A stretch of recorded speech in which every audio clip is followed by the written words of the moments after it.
유치부 친구들 안녕. 6월달이에요. 우리 6월달 첫째 주니까 새로운 암송 말씀 한번 배워볼게요. 준비 시작. 너희는 돌이켜 행악자가 되지 말라. 아직도 나의 의가 건재하니 돌아오라. 욥기 6장 29절 말씀. 아멘. 친구들, 혹시 한 나라가 있고 그 나라를 다스리는 사람을 뭐라고 하는지 아나요? 맞아요. 왕이라고 해요. 그럼 이 왕의 아들과 딸, 자녀들은 뭐라고 하죠? 왕자님, 공주님이라고 하죠. 우리가 5월 한 달 동안에는 하나님 나라에 대해서 배웠잖아요. 하나님 나라는 하나님의 아들, 하나님의 딸이 갈 수 있는 곳이에요. 그게 바로 누구죠? 바로 우리잖아요. 6월 한 달 동안은 하나님 나라에서 사는 우리들, 다른 말로 표현하면 왕의 자녀에 대해서 함께 나눠보고자 해요. 지난주에서 우리는 예수님이 태어나시기 훨씬 이전으로 다 함께 시간 이동을 해야 하는데 우리 유치부 친구들 잘 따라올 수 있나요? 좋아요. 그럼 우리 함께 말씀 들으러 가봅시다. 하나님의 말씀을 어기고 다른 왕과 다른 신을 섬겼던 이스라엘이 몽땅 망했어요. 어떻게 망했냐고요? 성전이 우르르 무너져 버린 거예요. 그리고 수많은 이스라엘 백성들이 포로로 끌려갔어요. 이때 이스라엘 백성들의 마음은 어땠을까요? 아주 무섭고 당황스러웠을 거예요. 왜냐하면 이스라엘 백성들에게 하나님의 성전은 그냥 멋지고 아름다운 성이 아니라 하나님이 우리와 함께 계신다라는 뜻이었거든요. 그래서 이스라엘 백성들은 계속해서 나쁜 행동, 나쁜 생각, 나쁜 말을 하면서도 성전이 멀쩡히 있으니까 하나님이 우리와 함께 계시니까 우린 괜찮아 라고 이야기했단 말이에요. 그런데 이 성전이 와르르 무너져 버리니까 이스라엘 백성들은 너무 놀라고 너무 당황했을 거예요. 그런 상태로 이스라엘 백성들이 포로로 끌려갔어요. 시간이 얼마나 흘렀을까요? 하루 이틀 아니고요. 한 달, 두 달도 아니고 1년, 2년도 아니고 무려 70년의 시간이 흘렀어요. 아마 이스라엘 백성들 중에는 도대체 예루살렘 성전이 어떻게 생겼는지 알지도 못하는 그 포로로 끌려간 땅에서 태어난 사람들도 많았을 거예요.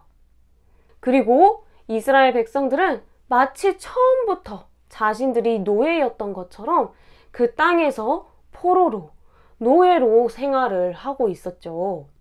그때 하나님께서 이스라엘을 데리고 있는 고레스 왕의 마음을 감동시키셨어요. 하나님께서 고레스 왕의 마음을 감동시켰을 때 도대체 어떤 일이 일어났을까요? 고레스 왕은 온 나라에 명령을 내렸어요. 어떤 명령을 내렸냐면 하나님께서 나에게 예루살렘 성전을 지으라고 명령하셨다. 그러니 이스라엘 백성들은 다 유다 예루살렘으로 올라가서 이스라엘의 하나님 여호와의 성전을 건축하라. 그리고 이 땅의 모든 백성들은 이스라엘 백성들을 도와주고 하나님의 성전을 짓는데 필요한 물건을 기쁘게 내어놓아라 라고 명령을 내렸어요.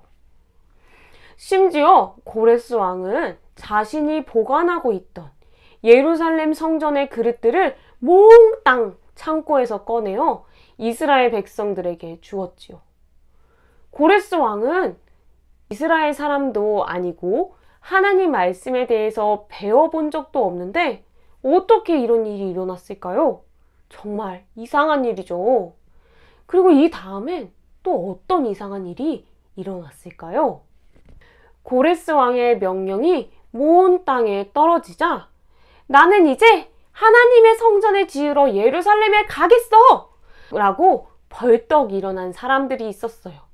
바로 유다와 베냐민 족장, 제사장과 레위 사람들, 그리고 하나님이 마음을 감동시킨 사람들이에요.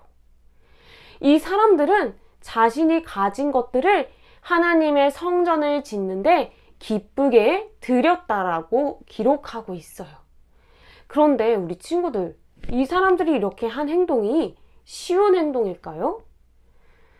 우리 유치부 친구들 중에서도 유치부실에서 매번 예배를 드리다가 한 주라도 못 오게 되면 다시 유치부실에 왔을 때 편안해지는 게 오래 걸리는 친구들이 있죠. 내가 가진 것들이 아무리 많아도 이거를 다른 사람에게, 동생에게 나눠주는 것이 힘든 친구들도 있잖아요. 이스라엘 백성들도 똑같았을 거예요. 비록 포로로 끌려왔지만 이 중에 어떤 사람들은 70년의 세월 동안 굉장히 잘 먹고 잘 사는 사람들도 있었을 거예요. 익숙해지고 내가 잘 살고 있던 곳을 떠나서 낯선 곳, 새로운 곳으로 간다는 것은 너무 어려운 일이지요. 그런데 이스라엘 백성들 중에 이 어려운 일을 하겠다고 저요! 하고 먼저 나선 사람들이 있다는 거예요. 친구들, 성경책을 읽어보면요. 고레스 왕과 예루살렘으로 돌아가겠다고 결심한 이스라엘 사람들 사이에 공통점, 같은 점이 있어요. 그게 뭘까요? 바로 하나님께서 이 사람들의 마음을 감동시키셨다는 거예요. 사랑하는 유치부 친구들, 어떤 사람은 나의 생각, 나의 힘으로 하나님의 나라를 더 멋지게 만들어갈 수 있다라고 생각해요. 그런데 오늘 하나님께서 하나님의 나라를 이루어 가시는 모습을 한번 보세요. 하나님을 알지 못하는 고레스 왕의 마음을 감동시키시고 하나님의 백성, 왕의 자녀들의 마음을 감동시키셔서 하나님 나라를 이뤄가는 거예요.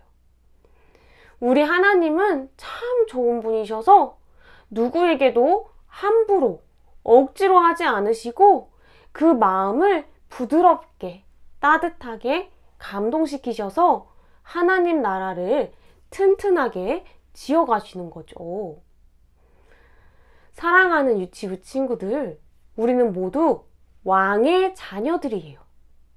그럼 하나님께서 우리에게 어떻게 일하실까요? 억지로 이렇게 해! 라고 하실까요? 아니요. 우리 마음에 감동을 주실 거예요. 그래서 교회 가고 싶은 마음도 주실 거고요. 기도할 수 있는 마음도 주실 거고요. 다른 사람을 사랑할 수 있는 마음도 주실 거예요. 하나님이 우리의 마음을 감동시키실 때 왕의 자녀인 우리는 어떻게 해야 할까요? 네, 하나님 아버지! 하면서 순종해야 해요. 하나님이 마음을 감동시키실 때 우리 어떻게 해야 된다고요? 맞아요. 순종해야 해요. 하나님 아버지가 우리 마음을 감동시키실 때 왕의 자녀답게 순종하는 우리 유치부 친구들이 되길 소망합니다. 우리 두 손 모으고 눈 감고 기도할까요? 하나님 아버지, 오늘 하나님께서는 사람의 마음을 감동시키셔서 하나님 나라를 놀랍고 멋지게 만들어 가신다는 것을 배웠어요. 하나님께서 우리 유치부 친구들 마음에 감동 주실 때 네, 하나님 아버지 하고 순종하는 우리 유치부 친구들이 되게 해주세요. 그래서 우리 유치부 친구들을 통해 하나님의 나라가 더 아름답고 더 멋있고 더 튼튼하게 세워질 수 있도록 은혜 내려주세요. 감사합니다. 예수님의 이름으로 기도드립니다. 아멘.